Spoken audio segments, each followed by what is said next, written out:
A new TikTok trend has people drinking borax. It's often used as a laundry detergent or pesticide, but some say they found other uses for it. Now, an environmental toxicologist from the University of Guelph is urging people to stop. CTV's Spencer Turcott reports.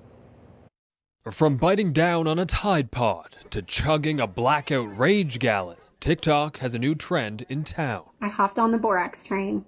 I jumped on the borax train. I have officially jumped on the borax train. People jumping on the borax bandwagon by adding the chemical compound to their water to create a borax beverage. It's often used as a laundry detergent, but now TikTok users are saying borax can help with a range of health issues, like relieving joint and muscle pain. It's a powerhouse anti-inflammatory. But an associate professor of environmental toxicology at the University of Guelph says, not so fast. The issue with borax is that it also is going to expose the person to boric acid. Now, boric acid, there are small amounts in our food, and that's not a big deal, but we don't want to increase our exposure to boric acid because it can have adverse effects. He says the messaging mix-up may have happened because the mineral boron has benefits in healthy doses and comes from borax, but not with how it's being consumed online. You could damage your kidneys, you could damage your liver. There's different organs, right? Depending on how much you're consuming, it could be detrimental to your digestive tract. The Ontario Poison Centre has not received any calls this year for consumption-related borax exposure, but in a statement to CTV News, the organization says this may underrepresent the total amount of consumption-related borax exposures, as calls to OPC are voluntary and a patient, friend, family member, or healthcare provider may not deem a call to OPC appropriate or necessary, depending on the circumstances of the incident. But as the trend of consuming the chemical continues to gain traction, Go check it out. the messaging from experts is clear. While the insides of your washing machine can handle borax, your insides can't. Spencer Turcott, CTV News, Kitchener.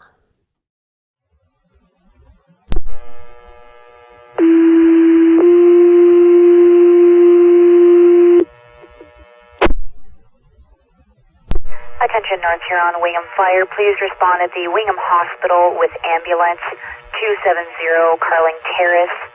The hospital is currently closed. There is an 8-year-old boy that walked in who has drinking detergent and is drowsy.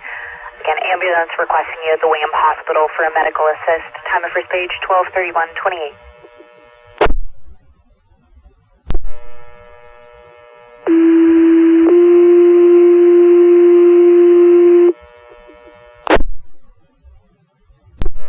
Attention North Huron, Wingham Fire. Please respond with the ambulance at the Wingham Hospital 270 Carling Terrace for an 8-year-old boy that walked into the closed hospital that's drinking detergent. He's drowsy. Ambulance coming from in town. They're requesting you at the front entrance. Again, that's at the Wingham Hospital for a medical assist. Time of the second page is 12:32:21. Wingham Fire, please respond. Fire dispatch, we're here in car 4. Go ahead, car 4. Car 4 acknowledges page for Wingham Station for ambulance assist at the Wingham Hospital. Wingham Station, we're responding shortly. Roger that, car 4. You're acknowledging page for Wingham Station. Wingham Station's responding shortly, 12:32:49. Dispatch, Mark car 2 responding. Roger, car 2 responding, 12:33:35. Dispatch, Mark car 2 on scene. Can you advise what door I'm supposed to use? Go ahead. Dispatch, you can mark car 2 on scene. Fire dispatch, call North Huron engine 1. I copy car 2, you're on scene, it's 12:36:30. Go ahead, engine 1. You can show engine 1 responding, 6 firefighters belted.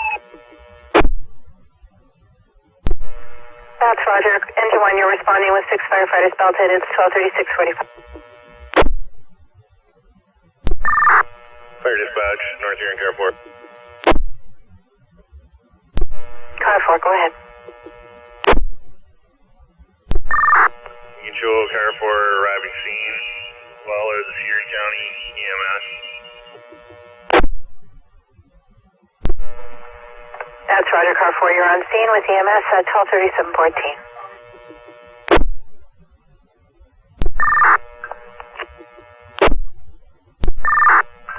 Fire dispatch car 2, you can mark patient contact made. Patient is conscious and alert. That's Roger, patient contact made. Patient is contact alert 123738.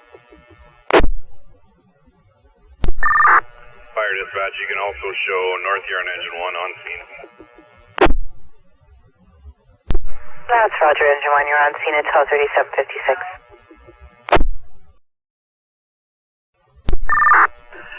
Fire dispatch car 2, you can show fire is not required by EMS. Fire is clear. Command is terminated. Roger that, car 2, you're advising fire no longer required. You'll be clearing 123936. You need to stay on top of what they're doing with this social media. It's dangerous. I think that it's a good thing that your lieutenant was trying to have a teaching moment here because, I mean, kids are, they're kids and they don't think things through and they do things that are silly. But the thing that bothers me about this as well, and I have a young son, so I'm always keeping an eye on what he's doing on his iPad, is the YouTube aspect of this. This girl apparently thought, I thought it would be funny or whatever. There is so much stuff out there that our kids are exposed to that is negative and influences them. And they have no impulse control whatsoever anyway, really. And it influences them. And it's not a good thing. So let's talk about the YouTube aspect of this. Just think about over the past several years or since COVID hit, the number of these challenges where someone was hurt or killed. One thing comes to mind was the knockout challenge. Just walk down the street, hit somebody as hard as you can. You could kill somebody with one punch.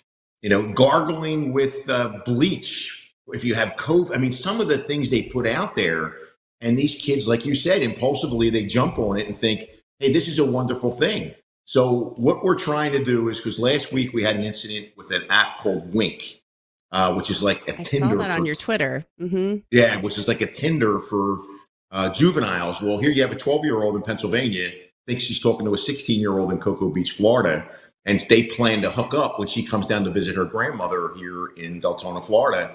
And what turns out to be that 16-year-old was a 29-year-old, and then of course she was sexually assaulted by this 29-year-old, and you say to yourself, my God, this was from Pennsylvania to Deltona, Florida, 1,300 miles away. This is how dangerous the internet is. So what we're doing is we are partnering with the Department of Children and Families. And as school gets back, we're going to start to do symposiums at night. And we want parents to come invest an hour and a half of your time, learn about the dangers of the internet, learn about how to protect your child, and learn what the consequences are going to be if they do these spoofing or SWAT calls, especially with school starting again. You can rest assured we will get dozens upon dozens of active shooter calls coming in that are going to be bogus. And that's a disturbing thing, too, because you can't not take them seriously. The minute you don't take one seriously, it's probably legit. And it is a waste of resources. It's a drain of resources, and it's just wrong. And you said that you've seen an increase in these things since Parkland when we were talking before we came on.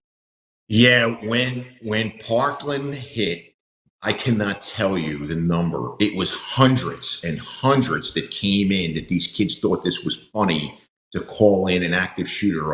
There's somebody in the parking lot dressed in all black. They got a big gun, the backpack, and they're walking into the cafeteria. Well, everybody's running in at 1,000 miles an hour.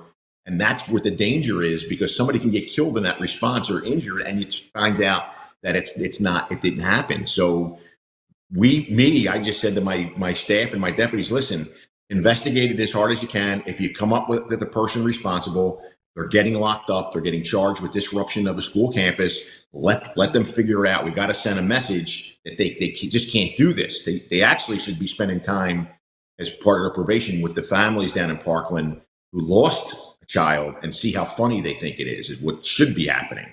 And then COVID hits, And it just reignited it again once these kids came back to school, that they thought, this is funny. It's pretty cool that the school's in lockdown. It's pretty cool that all these, the armored vehicles are there and the helicopters up and the media is there. This is really a lot of fun. It's not. It's deadly. And from a readiness point of view, how many times can you go to a call at 100 miles an hour before you say to yourself, I'm going to back off? And the one time you back off is when it's live. And that's what the danger is of that, is how it affects your readiness and your preparedness. Yeah, it's kind of like the boy who cried wolf type of thing, and you can't afford to play that game, and neither can the public. So what